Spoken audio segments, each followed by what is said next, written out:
Gak jelas. Iya nggak jelas, kayak pembukaan aja. Ya kan kayak pejabat, mau kayak pejabat, gak jelas. Apaan sih, apa gunanya pakai batik gitu loh? Nggak suka mereka. Ya kan lebih enak. Oke, sorry, kalian, gue dengar suara kalian tahu nggak sih? Ini, gue ajarin cara kalian pakai batik. Susah kan? Aduh ulang. Selamat pagi Bupati dan teman-teman semua. Perkenalkan, nama saya Nyoman Hugo Pancajana Gunangsara dengan NIM 160251844.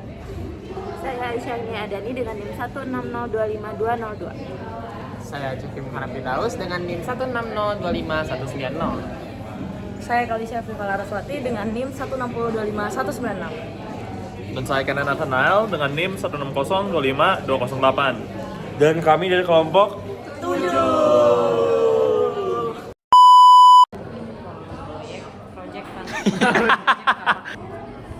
Halo guys, jadi kami di sini akan membuat video project Tapak Liman. Apa sih itu Tapak Liman?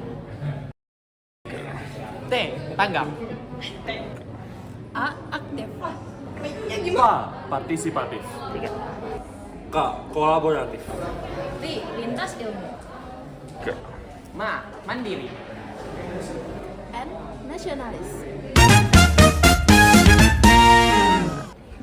Di video ini kita akan membahas mengenai tapak liman atau project dalam mata kuliah Pancasila dengan mengangkat judul analisis pendapat mahasiswa TPB Institut Teknologi Bandung terhadap efektivitas program Rabudaya dalam mengangkat sikap nasionalisme di kalangan mahasiswa. Program Rabudaya yang diangkat oleh warga mahasiswa atau KMIDB adalah program yang mengajak warga kampus untuk mengenakan batik di setiap hari Rabu. Program ini dimulai sejak minggu pertama kuliahan sebagai ruang partisipasi untuk mengembangkan budaya. Selain itu, Rabudaya ini juga menyediakan ruang bagi UKM seni dan budaya untuk memperkenalkan budayanya masing-masing. Nah, kaitan Rabudaya dengan Pancasila itu apa sih? Nah, Rabudaya ini dikaitkan dengan Pancasila sila ketiga, yaitu Persatuan Indonesia. Jadi dengan memakai batik, kita tuh bisa nunjukin gimana persatuan di sekitaran kampus ini di bawah gitu. Jadi kayak kita lebih nasionalis. Tuh. Setelah melalui masa pengumpulan data berupa kuesioner yang disebarkan melalui Google Form, kami mendapatkan 110 responden yang bersedia untuk meluangkan waktunya untuk mengisi kuesioner yang telah kami berikan, dan didapatkan data berupa. Selanjutnya kita lanjut ke termin kedua, yakni pemetaan kekuatan budaya. Di sini kita akan melihat apakah responden ini memiliki kekuatan budaya yang lebih tinggi saat di daerah asalnya. Lalu selanjutnya kita akan masuk ke termin yang ketiga, yakni pengujian toleransi. Di sini kita akan menilai aspek-aspek toleransi dari skala 1 sampai 5. Selanjutnya dalam termin 3 kita akan melakukan pengujian toleransi, di mana kita akan meminta responden mengisi beberapa pertanyaan yang berkaitan dengan nilai-nilai toleransi. Di sini kita menggunakan skala 1 sampai 5 juga seperti termin sebelumnya. Lalu lanjut ke termin yang keempat, yakni cinta budaya dan perilaku batik. Di sini kita akan meminta responden untuk lalu untuk termin yang keempat kita akan menanyakan kepada responden seberapa setuju mereka ini ingin memperkenalkan budaya mereka sebelum adanya program Rabudaya. Lalu pada termin yang kelima kita akan mengevaluasi menanyakan tentang evaluasi Rabudaya. Hal ini ditanyakan berdasarkan pengalaman responden mengenai program Rabudaya. Apakah ketika responden mengikuti program Rabudaya, responden meningkatkan kemampuan pengetahuan budayanya, apakah mereka merasa bangga dan memperluas pengetahuan mengenai budayanya sendiri ataupun budaya orang lain. Dan yang terakhir, apakah responden tersebut merasa bangga dengan adanya program budaya ini. Sekian, terima kasih. Sekarang saya akan menjelaskan hasil penelitian kita. Kebanyakan responden memiliki memiliki skor keberagaman yang lebih tinggi, skor nasionalisme yang lebih tinggi, dan skor kekuatan kebudayaan yang lebih tinggi.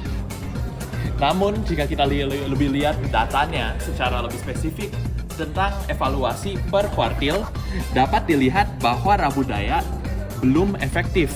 Misalnya, pertanyaan pertama bagian terakhir yaitu seberapa setuju Anda telah mengenali lebih banyak budaya akibat Rabu Dayak. Secara teoritis seharusnya responden dengan skor keberagaman yang lebih rendah akan memiliki hasil yang lebih tinggi dibanding responden dengan skor keberagaman yang lebih tinggi. Namun ternyata kebalikannya. Responden dengan skor keberagaman yang cukup rendah memiliki evaluasi yang cukup rendah.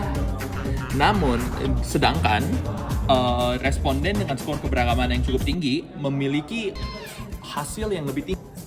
Namun juga ada sisi lain yang dapat diambil. Responden dengan nilai keberagaman yang paling rendah tidak ada yang menjawab tidak sepenuhnya tidak setuju atau 1, hanya menjawab 2, 3, atau 4, atau 5. Dengan itu dapat disimpulkan bahwa mereka tetap mendapatkan dan tetap mengenali lebih banyak budaya dibanding reality mereka sebelumnya. Namun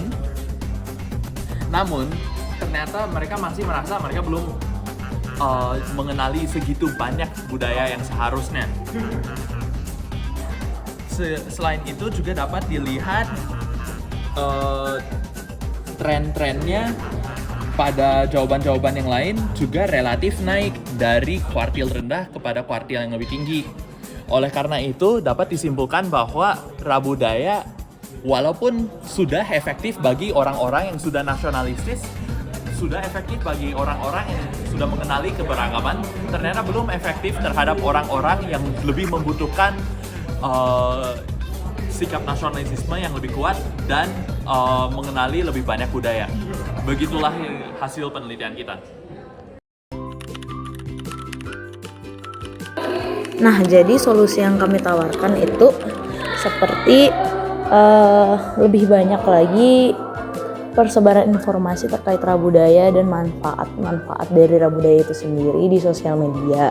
Jadi kayak informasi itu tersebar dan bisa lebih luas lagi targetnya.